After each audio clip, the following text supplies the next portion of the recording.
In today's video, I'm going to teach you how to enter tasks in Microsoft Project.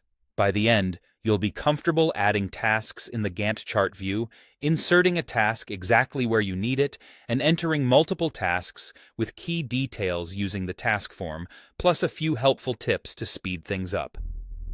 Let's start with the most common method. Open your project and switch to the Gantt chart view by going to the View tab and choosing Gantt chart. On the left, you'll see the task list with columns like task name and duration.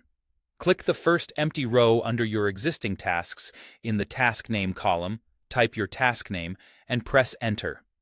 Microsoft Project will create the task and place it on your schedule.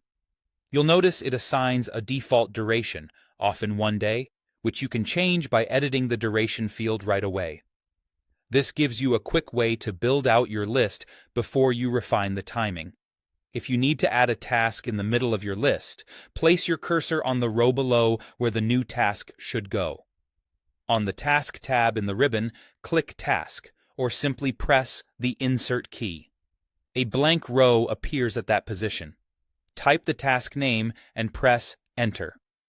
Project will handle the renumbering automatically, so your sequence stays clean and organized without extra effort. When you want to add several tasks and capture details at the same time, use the task form.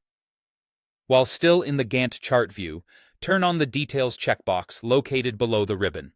The screen splits. The top shows your task list, the bottom shows the task form. Click an empty row in the task name column at the top. In the task form below, enter the task's name, duration, any assigned resources, and its predecessors or links.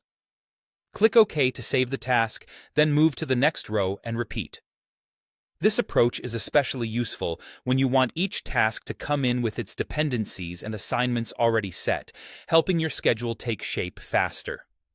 A few time-saving tips as you build your plan. If you already have a list in Excel, copy it and paste directly into the task name column to add many tasks in one go. Use indent and outdent on the Task tab to create a clear hierarchy of summary tasks and subtasks, which makes your project easier to read.